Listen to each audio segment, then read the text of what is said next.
I always tell people that being a support worker is not a job, it's a life.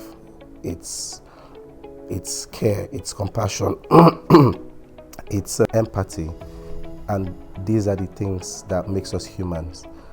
My name is Onyeka. I work in mental health.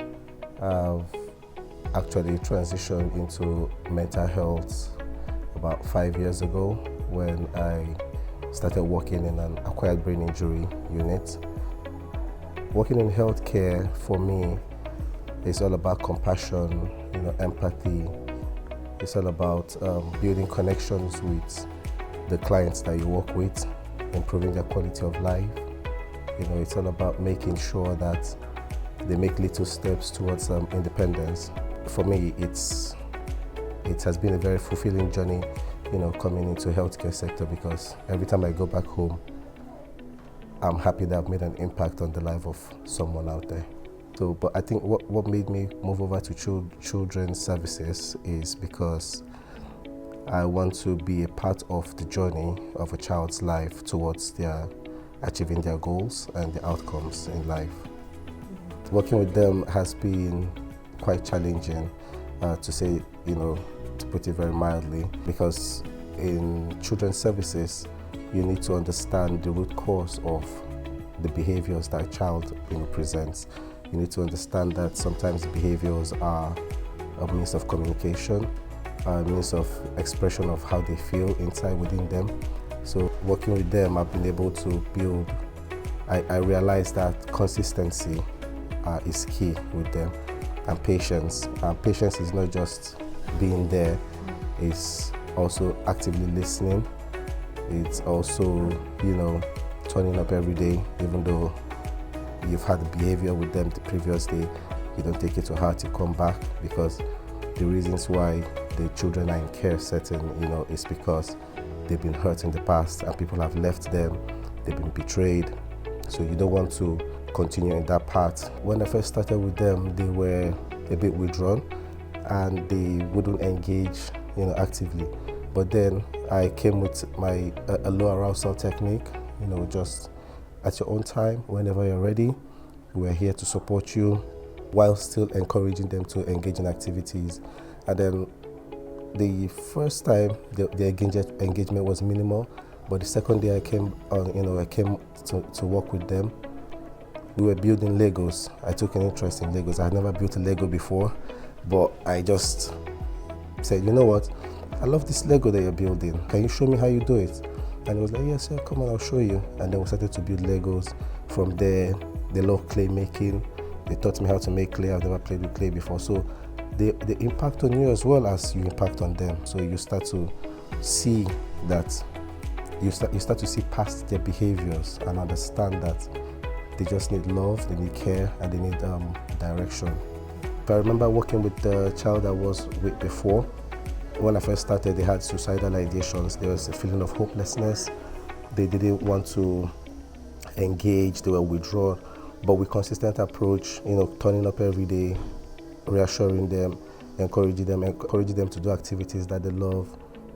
Starting school, it made them see more to life than hopelessness. It gave them hope.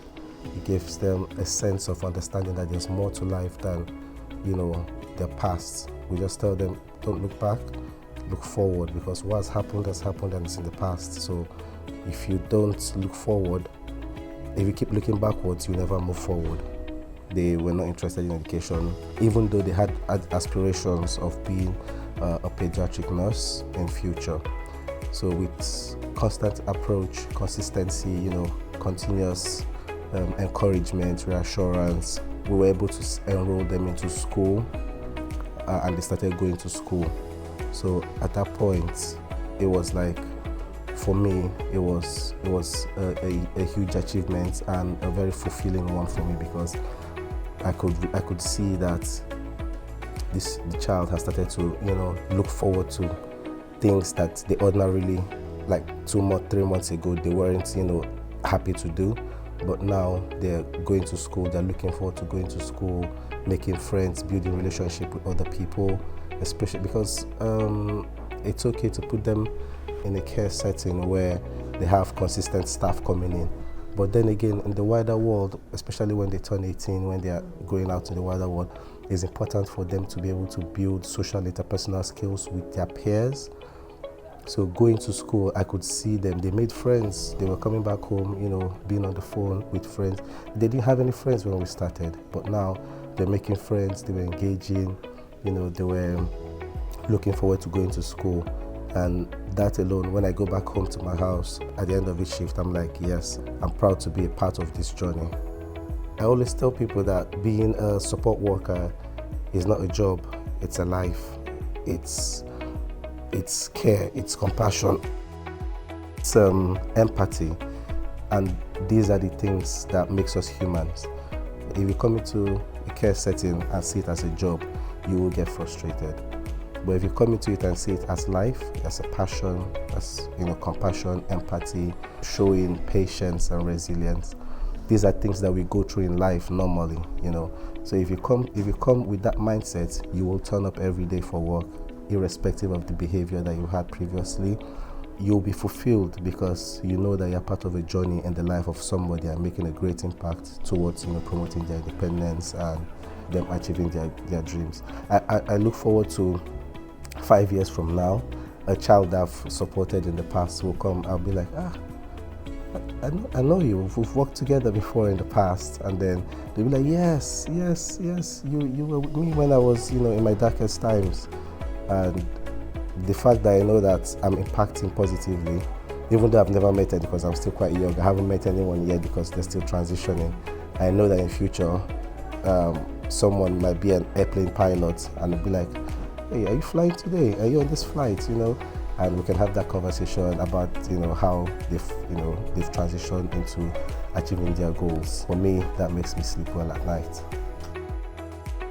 The difference, because I've worked in different settings before, the difference with working with Ohana House is, and the Kiwi team is, they are more child-centered, and they place more emphasis on the emotional safety of that child. There are places where I've had to go and work, or before where I was working before I came to Ohana House, and I was like, wow. So what I've been doing before was not the best practice, but working in Ohana House has been really revolutionary for me, especially in my journey as a support worker. It has made me to improve my skills on how to communicate better with children, how to support them emotionally. And because there's a lot of trainings that we have to go through, rigorous trainings, and that comes out, that it shows in the output on how you look after the child. Also, the child as well gets bespoke care from staying in Ohana House. The team in Ohana House especially is important because, like I said earlier, consistency is key. If everyone within the team is doing the same thing, best practice, and following routines and all of that, the child will progress faster and quicker. When you work in that kind of setting, the impact that you have on your child that you're looking after will show, because you'll be very, very productive. You look forward to coming to work every day.